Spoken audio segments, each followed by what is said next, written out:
Current liabilities atau liabilitas jangka pendek, menurut IASB, liabilitas adalah kewajiban saat ini yang mengharuskan perusahaan mengorbankan sumber daya ekonomi seperti kas, barang atau jasa sebagai akibat dari peristiwa yang terjadi di masa lalu. Suatu liabilitas diklasifikasikan sebagai current liabilities apabila diperkirakan akan diselesaikan dalam siklus operasi normal perusahaan atau dalam waktu 12 bulan setelah tanggal pelaporan. Siklus operasi sendiri merupakan periode sejak perusahaan memperoleh barang dan jasa untuk kegiatan operasional hingga perusahaan menerima kas dari hasil penjualan dan penagihan hutang. Accounts payable dan notes payable. Account payable atau utang usaha adalah kewajiban yang ditimbul karena perusahaan membeli barang, persediaan atau jasa secara kredit. Utang ini muncul karena terdapat selisih waktu antara saat perusahaan menerima barang atau jasa dengan saat perusahaan melakukan pembayaran kepada pemasok. Biasanya jangka waktu kredit yang diberikan berkisar antara 30-60 hari. Perusahaan mencatat accounts payable ketika barang diterima atau ketika hak kepemilikan atas barang tersebut telah berpindah. Selanjutnya adalah notes payable. Notes payable merupakan janji tertulis untuk membayar sejumlah uang tertentu pada tanggal yang telah ditentukan di masa depan. Utang ini dapat timbul dari transaksi pembelian, pinjaman dari bank, maupun transaksi pembiayaan lainnya. Berdasarkan karakteristiknya, notes payable ini dibedakan menjadi dua jenis, yaitu interest bearing note atau wesel berbunga dan zero interest bearing note atau wesel tanpa bunga yang dinyatakan secara eksplisit. Contoh pencatatan notes payable. Yang pertama itu adalah interest bearing note atau wesel berbunga. Dalam contoh pada buku, Landscapes Company memperoleh pinjaman sebesar 100.000 euro dari Castle Bank dengan bunga 6% dalam jangka 4 bulan. Saat pinjaman diterima, perusahaan mencatat kas sebesar 100.000 euro dan mengakui notes payable sebesar 100.000 euro. Dalam masa pinjaman, perusahaan harus mengakui beban bunga. Perhitungan bunga lakukan secara dengan rumus nilai pinjaman dikalikan tingkat bunga dikalikan jangka waktu. Dari perhitungan tersebut diperoleh bunga sebesar 2.000 euro. Pada saat jatuh tempo, perusahaan membayar pokok pinjaman sebesar 100.000 euro ditambah bunga sebesar 2.000 euro sehingga total pembayaran menjadi 102.000 euro.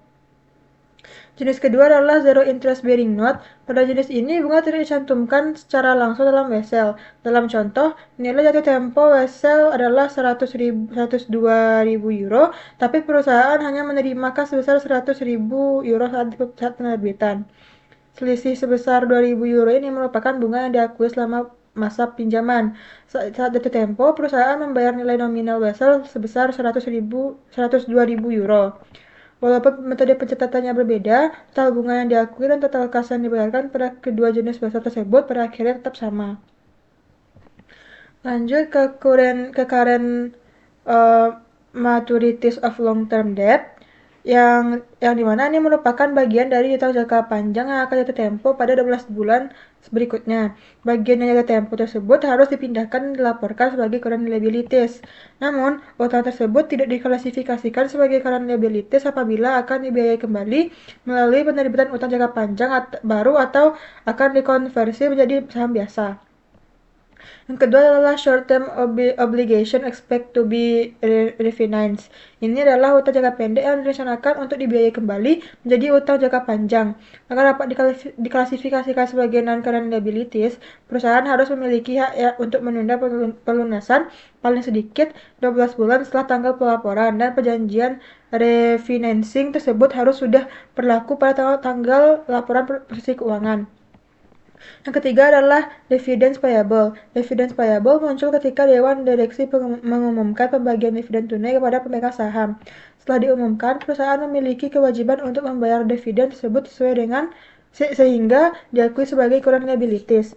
Namun, dividen preferen yang masih tertunggak tetapi belum diumumkan tidak diakui sebagai liabilitas karena belum menjadi kewajiban resmi perusahaan. Yang terakhir adalah customer advance and deposit, yang merupakan uang muka atau deposito yang diterima dari pelanggan maupun karyawan sebagai jaminan pelaksanaan kontrak, penggunaan layanan, dan pengembalian aset perusahaan.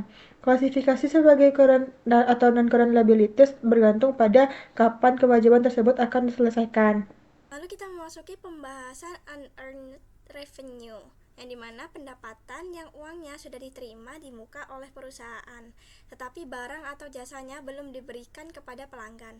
Status dalam laporan keuangannya itu dicatat sebagai kewajiban lancar pada laporan posisi keuangan, karena perusahaan memiliki performance obligation atau kewajiban untuk memberikan jasa di masa depan.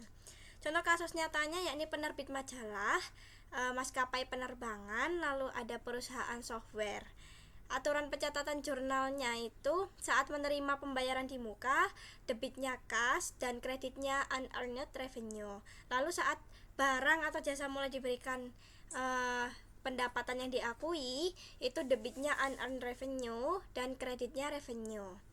Ada contohnya pada tabel tersebut itu dari logo university, yang dimana untuk tanggal 6 itu menerima cash 500.000 dan unearned sales revenue-nya 500.000.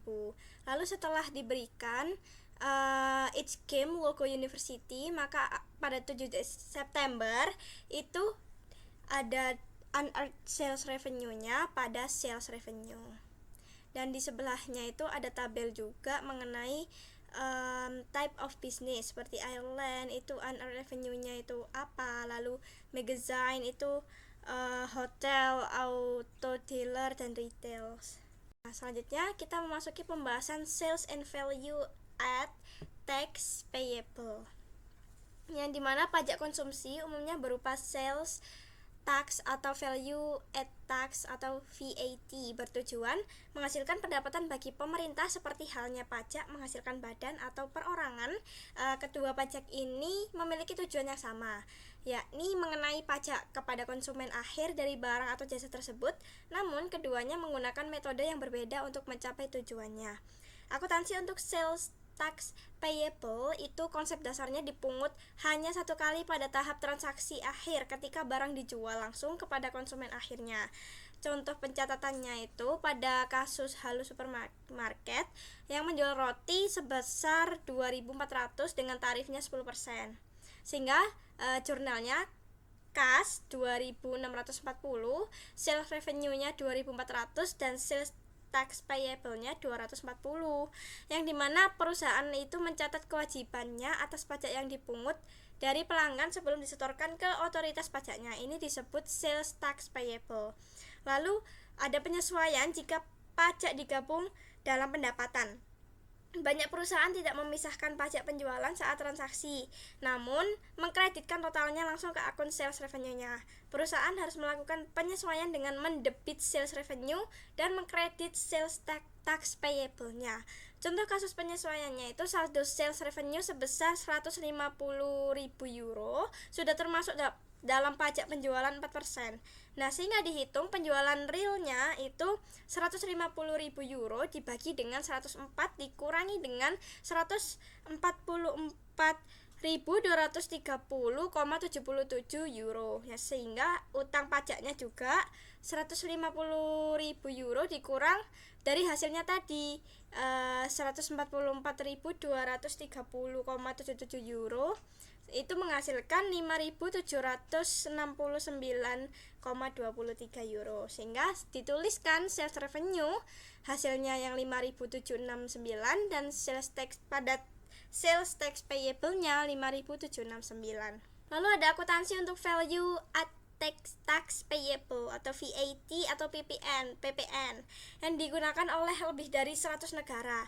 Pajak dikenakan pada produk jasa setiap kali ada nilai tambahnya. Mekanisme rantai pasoknya itu studi kasus roti. Yang pertama, Hill Farms Wheat atau petani itu kan menjual gandum ke pabriknya, sehingga dengan harga 1.000 euro dengan VAT 10%, ditulis cashnya 1.100, pada sales revenue-nya 1.000 dan value add tax payable-nya 100. Ini menyetorkan 100 ke pemerintah. Lalu yang kedua ada Sunshine Baking atau pabrik rotinya itu membuat roti dan menjual ke supermarket seharga 2.000 euro atau VAT-nya dengan 10% tadi, sehingga dituliskan kasnya 2.200 pada sales revenue 2.000 dan pada value add tax payable-nya 200. Ini menyetorkan 100 ke pemerintah. Lalu hasil dari 200 ini dikurangi kredit pajaknya 100 yang telah dibayar ke petani. Nah, yang ketiga, Halo Supermarket itu menjual roti ke konsumen dengan harga 2.400 dengan VAT-nya sama 10%, sehingga dituliskan kas-nya 2.640, pada sales revenue-nya 240 dan value at tax payable-nya 240. Sehingga menyetorkan 40 itu ke pemerintah, yang dimana hasil dari 240 akan dikurangi kredit pajaknya 200 yang sebelumnya. Nah, kesimpulannya Hill Farms Wheat itu VAT collected-nya 100, VAT remitted-nya 100, dan VAT kreditnya 0, VAT out-nya 0. Sunshine Baking 200, 100, 100 dan 0.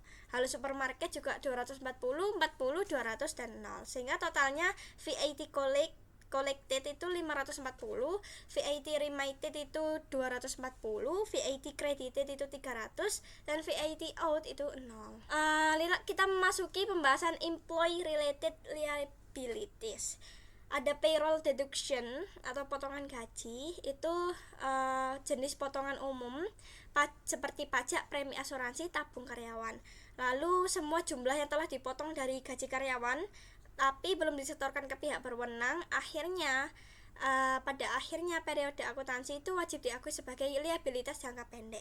Lalu yang kedua ada pajak jam sostek atau social security tax, yang dimana mendanai tunjangan sosial pemerintah seperti pensiun, pengangguran, cacat, dan medis, dan lain sebagainya. Sumber dananya itu didanai oleh pemberi kerja dan juga karyawan, seringkali dengan tarif pajak yang sama. Lalu perusahaan akan memotong porsi karyawan dari gaji kotornya dan menyetorkannya ke pemerintah bersamaan dengan porsi perusahaan. Lalu dilaporkan dari sisa pajak jam sosteknya, itu yang belum disetorkan harus dilaporkan sebagai liabilitas jangka pendek. Lalu ada potongan pajak penghasilan atau income tax withholding, yang dimana kewajiban perusahaannya itu dengan undang-undang mewajibkan perusahaan untuk memotong langsung pajak penghasilan yang terutang dari gaji karyawan. Dasar perhitungannya itu perusahaan menghitung jumlah potongan menggunakan formula pemerintah. Faktornya itu seperti panjangnya periode pengajian, jumlah gaji, status pernikahan, jumlah tanggungan, dan lain sebagainya. Lalu ada compensate absence atau absensi berbayar. Ini ketika meliputi cuti liburan, sakit, melahirkan, dan lain sebagainya. Ada vested strike atau hak hakiki yang wajib dibayarkan, tapi meski karyawan itu di PHK, tetap harus diakru atau dicatat sebagai utang. Profit sharing dan bonus plans, rencana bonus dan bagi hasil. Nah, yang pertama ada konsep dasar bonus karyawannya, itu definisi insentif tambahan di luar gaji reguler yang jumlahnya seringkali bergantung pada laba tahunan. Lalu perlakuan akuntansinya itu bonus dianggap sebagai beban gaji tambahan atau operasi expense-nya untuk menentukan laba bersih, bukan sebagai distribusi laba kepada pemiliknya saja karena merupakan hasil dari jasa karyawan. Baik, di sini saya akan menjelaskan bagian service type warranty. Beberapa garansi yang berbentuk layanan memberikan layanan tambahan kepada pelanggan, bukan hanya memperbaiki kerusakan yang sudah ada saat pembelian. Terdapat dua jenis garansi dalam akuntansi. Yang pertama ada garansi bawaan, yaitu garansi ini sudah termasuk saat membeli barang untuk menjamin produk tidak rusak ataupun cacat. Biaya yang terkait garansi jenis ini langsung dicatat sebagai pengeluaran begitu barang itu terjual. Lalu yang kedua ada garansi tambahan atau bayar ekstra. Garansi ini dijual terpisah layanan perpanjangan. Uang dari penjualan garansi tambahan tidak langsung dianggap sebagai pemasukan. Uang itu disimpan dulu sebagai pendapatan yang belum direalisasi, lalu diakui sebagai pendapatan sedikit demi sedikit selama masa garansi. Jadi ada soal yang membahas bagaimana perusahaan Hamlin Auto memisahkan uang dari penjualan mobil ditambah sama garansi gratis dan uang dari garansi tambahan. Di sini ada jurnalnya. Yang pertama yaitu mencatat penjualan mobil dan garansi. Lalu yang kedua ada mencatat pengeluaran garansi yang terjadi di tahun 2022. Lalu yang ketiga ada jurnal penyesuaian untuk mencatat estimasi beban garansi dan utang garansi untuk sisa klaim garansi jaminan di tahun 2023. Lalu yang keempat ada mencatat pendapatan yang diakui pada tahun 2025 atas garansi tipe layanan. Lalu selanjutnya ada consideration payable. Perusahaan selalu memberikan bonus seperti diskon, kupon, hadiah untuk menarik pembeli. Menurut aturan akuntansi, bonus itu bukan sesuatu yang gratis, jadi harus dicatat secara khusus. Yang pertama yaitu mencatat biaya saat transaksi terjadi. Jadi biaya untuk hadiah ataupun kupon harus dibukukan pada saat barang terjual, tidak menunggu sampai pelanggan menukarkan kuponnya nanti. Lalu untuk perkiraan utangnya, karena banyaknya kupon ditukar belakangan ini, perusahaan perlu memperkirakan berapa banyak yang kemungkinan akan ditukar. Selanjutnya ada environmental preservation. Memberikan limbah beracun dan mencegah kerusakan lingkungan memerlukan biaya sangat gede. Nah, baik sekarang maupun di masa depan. Banyak perusahaan yang mengelola aset berumur panjang seperti tambang memiliki kewajiban hukum untuk membongkar atau memperbaiki lokasi ketika aset itu tidak lagi digunakan. Nah, pencatatan awalnya itu nilai masa depan dihitung ke nilai kini atau present value. Lalu kapitalisasikan dengan menambahkannya langsung ke nilai buku aset utama dan diakui sebagai liabilitas. Jadi di sini ada dua beban tahunan. Yang pertama ada beban penyusutan, yaitu nilai aset yang membengkak disusutkan setiap tahunnya. Lalu yang kedua ada beban bunga, yaitu saldo liabilitas dinaikkan berkala mendekati nilai aslinya seiring waktunya. Selanjutnya ada restructuring provision. Nah, restrukturisasi yaitu perombakan besar-besaran terhadap cara bisnis berjalan atau penutupan lini bisnis tertentu. Perusahaan sering menggandakan biaya operasional harian ke akun ini agar laporan laba terlihat lebih sempurna. Oleh sebab itu, IFRS melarang keras hal ini dan membuat aturannya sangat ketat.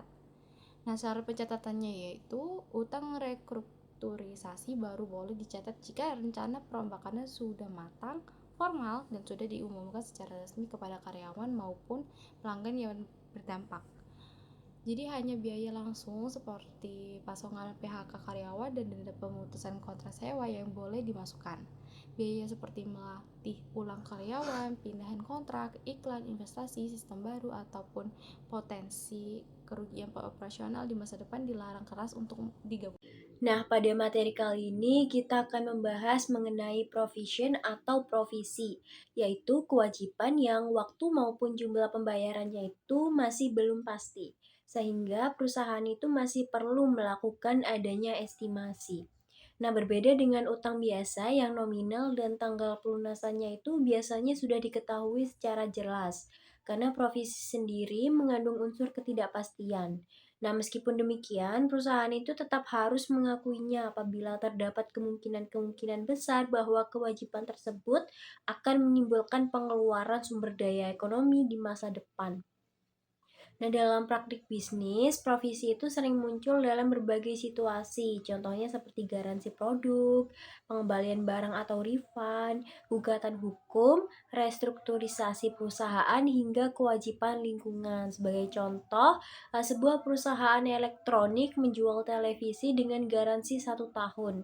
Nah, berdasarkan pengalaman sebelumnya, perusahaan itu mengetahui bahwa sebagian produk itu memiliki kemungkinan akan mengalami kerusakan dan membutuhkan biaya perbaikan. Nah, walaupun belum diketahui televisi mana yang akan rusak maupun kapan kerusakan tersebut akan terjadi, nah perusahaan itu tetap harus memperkirakan biaya tersebut dan mencatatnya sebagai provisi. Namun, tidak semua kewajiban yang belum pasti itu dapat langsung diakui sebagai profesi ya. Karena menurut standar akuntansi, terdapat 3 syarat yang harus dipenuhi. Yang pertama, perusahaan harus memiliki kewajiban yang saat ini timbul akibat peristiwa masa lalu. Yang kedua, kemungkinan besar akan terjadi arus keluar sumber daya ekonomi untuk menyelesaikan kewajiban tersebut. Lalu yang ketiga, jumlah kewajiban dapat diestimasi secara andal. Nah, jika salah satu syarat tidak terpenuhi, maka profesi tidak boleh diakui dalam laporan keuangan dan biasanya hanya diungkapkan dalam catatan atas laporan keuangan. Nah, untuk memahami pengakuan profesi lebih lanjut, kita dapat melihat beberapa contoh penerapannya. Pada garansi produk, perusahaan memiliki kewajiban hukum untuk memperbaiki atau mengganti produk yang rusak selama masa garansi. Nah, oleh karena itu, perusahaan perlu mengestimasi biaya yang akan muncul dan mengakuinya sebagai profesi. Nah, pada refund atau pengembalian barang, kewajiban perusahaan itu sudah dikenal pelanggan dapat menciptakan kewajiban konstruktif karena pelanggan memiliki harapan bahwa perusahaan akan menerima pengembalian barang dan mengembalikan uang mereka. Nah, selain itu, profesi itu juga dapat muncul pada gugatan hukum. Misalnya, apabila sebuah perusahaan digugat dan pengacara memperkirakan bahwa kemungkinan kalah itu lebih besar daripada kemungkinan menangnya, serta jumlah kerugian itu dapat diestimasi secara andal, maka perusahaan itu harus mengakui provisi atas gugatan kekalahan tersebut. Nah, setelah menentukan bahwa suatu profesi itu harus diakui, langkah berikutnya adalah menentukan jumlah yang akan dicatat. Nah, standar akuntansi mensyaratkan bahwa profesi itu harus diukur menggunakan best estimate, yaitu estimasi terbaik atas biaya yang diperlukan untuk menyelesaikan suatu kewajiban tersebut. Nah, dalam praktiknya terdapat beberapa metode yang dapat digunakan. Metode yang pertama adalah expect value, yaitu metode yang digunakan ketika terdapat banyak kemungkinan hasil. Nah, perusahaan di sini akan mempertimbangkan seluruh kemungkinan beserta probabilitasnya untuk memperoleh estimasi yang paling representatif. Nah, metode yang kedua adalah mean point, yaitu digunakan apabila estimasi kewajiban berada dalam suatu rentang nilai tertentu. Sedangkan metode yang ketiga ada most likely outcome, yaitu hasil yang paling mungkin terjadi dan biasanya itu digunakan pada kasus tunggal, contohnya seperti gugatan hukum. Nah, sebagai ilustrasi, perusahaan otomotif seperti Toyota dapat menggunakan metode expand value untuk memperkirakan biaya garansi kendaraan yang akan dijual. Nah, perusahaan retail dapat menggunakan main point untuk memperkirakan jumlah refund pelanggan, sedangkan perusahaan farmasi yang sedang menghadapi gugatan hukum itu dapat menggunakan most likely outcome untuk memperkirakan nilai kerugian yang kemungkinan berapa harus dibayar. Nah, dalam praktik bisnis itu terdapat beberapa jenis profesi yang umum ditemukan. Nah, jenis yang pertama adalah litigation provisions atau profesi gugatan hukum. Nah, jenis ini tuh muncul ketika perusahaan menghadapi tuntutan hukum dan kemungkinan besar harus membayar ganti rugi untuk menentukan apakah gugatan hukum ini tuh harus dicatat sebagai profesi. Nah, perusahaan itu perlu mempertimbangkan waktu terjadinya peristiwa yang dapat menyebabkan gugatan, probabilitas, hasil yang merugikan, dan kemampuan untuk mengestimasi jumlah kerugian. Sebagai contoh nih, apabila peluang perusahaan itu kalah mencapai 70% dan estimasi kerugiannya itu sebesar 1 miliar, maka perusahaan itu harus mengakui provisi sebesar 1 miliar. Nah, namun apabila kemungkinan kalah masih rendah atau jumlah kerugian belum dapat diperkirakan secara andal, maka perusahaan itu cukup mengungkapkan informasi tersebut dalam catatan laporan keuangan. Nah, selain gugatan hukum, jenis profesi yang paling sering dijumpai adalah warranty provision atau profesi garasi. Nah, garansi itu merupakan janji perusahaan kepada pelanggan bahwa produk yang dijual itu akan berfungsi sesuai dengan standar kualitas yang dijanjikan.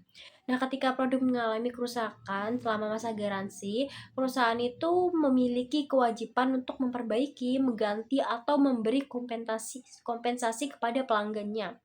Nah, karena biaya tersebut diperkirakan akan muncul setelah penjualan dilakukan, maka perusahaan itu harus mengakui beban garansi dan provisi garansi pada saat penjualan terjadi. Nah, tujuannya adalah agar beban yang berkaitan dengan penjualan itu dicatat pada periode yang sama dengan pendapatan yang dihasilkan sesuai dengan prinsip matching dalam akuntansi. Jadi secara umum terdapat dua jenis garansi, yaitu asuransi type warranty dan service type warranty. Nah, asuransi type warranty itu merupakan garansi yang menjamin bahwa produk itu berfungsi sesuai spesifikasi yang dijanjikan kepada saat penjualan. Nah, garansi jenis ini itu tidak dianggap sebagai kewajiban kinerja yang terpisah ya, sehingga dapat dicatat sebagai provisi. Sementara itu, service type warranty itu memberikan layanan tambahan di luar jaminan kualitas dasar produk, sehingga dapat dianggap sebagai kewajiban kinerja terpisah dan sebagian pendapatannya itu harus ditangguhkan sampai layanan tersebut benar-benar diberikan. Nah, untuk memahami pencatatannya, kita dapat melihat contoh pada Danish Machinery Company. Nah, perusahaan itu menjual 100 mesin dengan harga $5.000 per unitnya, sehingga total keseluruhan penjualnya mencapai $500.000.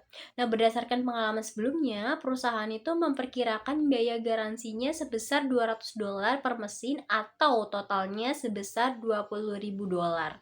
Nah, selama tahun 2022, biaya garansi aktualnya yang terjadi itu sebesar $4.000, sedangkan sisanya sebesar $16.000 diperkirakan akan terjadi pada tahun berikutnya. Nah, ketika penjualan terjadi, perusahaan itu mencatat jurnal cash $500.000 di sisi debit dan sales revenue sebesar $500.000 di sisi kredit. Selanjutnya, saat biaya garansi aktual sebesar $4.000 terjadi, perusahaan mencatat warranty expense sebesar $4.000 di sisi debit dan cash inventory-nya di sisi debit sebesar $4.000. Nah, pada hari akhir periode, perusahaan itu perlu mengakui estimasi biaya garansi yang masih akan terjadi sebesar $16.000 dengan jurnal warranty expense sebesar $16.000 di sisi debit dan warranty liability sebesar $16.000 di sisi kredit. Kemudian, ketika biaya garansi tersebut benar-benar dibayarkan pada tahun berikutnya, jurnal yang akan dibuat adalah warranty liability sebesar $16.000 di sisi debit dan cash atau inventory sebesar $16.000 di sisi kredit. Nah, melalui pencatatan tersebut, perusahaan itu dapat mencerminkan kewajiban yang sebenarnya dalam laporan keuangan, meskipun sebagian biayanya baru akan terjadi di masa mendatang. Nah, setelah seluruh biaya garansi diselesaikan, saldo warranty liability itu akan menjadi nol. Di sini saya akan menjelaskan tentang asuransi mandiri atau self-insurance. Jadi asuransi mandiri itu sebenarnya bukanlah sebuah asuransi, melainkan hanya sebuah asumsi resiko semata. Karena perusahaan memilih untuk tidak membeli premi asuransi dari pihak luar, melainkan menanggung sendiri semua resiko finansial yang mungkin akan terjadi di kemudian hari. Nah, perusahaan itu baru akan mengeluarkan biaya atau mencatat kerugian ketika peristiwa buruk tersebut itu benar-benar terjadi di lapangan. Nah, self-insurance itu tidak diakui sebagai profesi pada laporan keuangan karena self-insurance itu bukan kewajiban dari masa lalu, karena hanya sebuah asumsi peristiwa di masa yang akan datang. Lalu self-insurance juga belum menimbulkan kerugian karena peristiwa yang diperkirakan itu belum benar-benar terjadi di lapangan.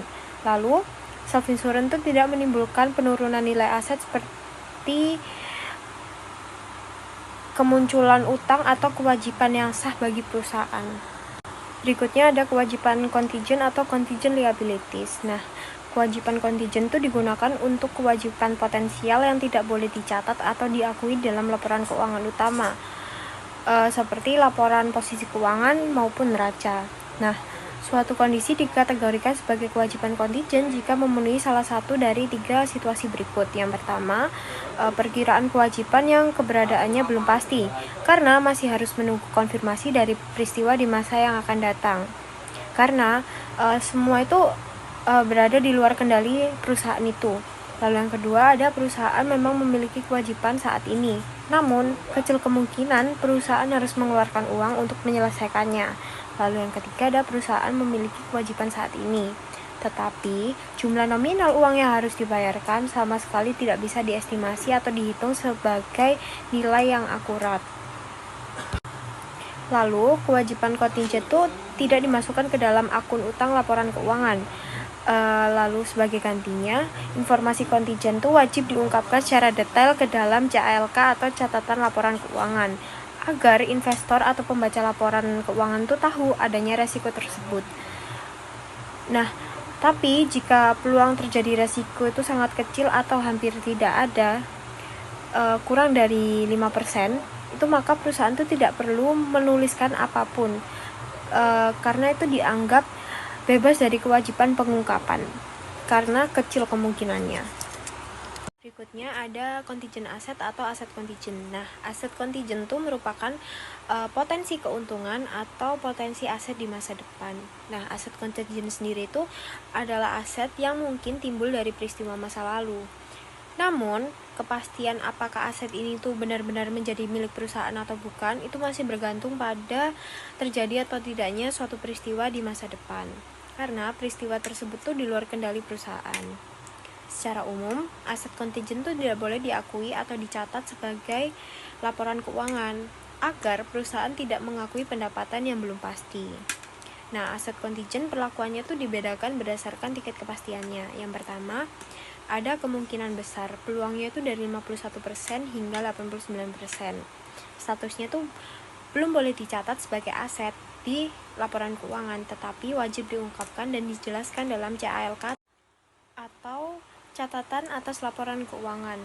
Nah, yang kedua, itu hampir pasti dan peluangnya itu 90%. Status kontingennya tuh dianggap gugur dan item ini tuh harus diakui dan dicatat resmi sebagai aset di laporan keuangan karena keuntungannya tuh sudah di depan mata dan hampir 100% cair. Lalu yang ketiga ada kemungkinan kecil, peluangnya tuh kurang dari 50%. Nah, statusnya itu tidak perlu dicatat dan tidak perlu diungkapkan sama sekali di laporan keuangan agar tidak membingungkan para investor atau pembacanya.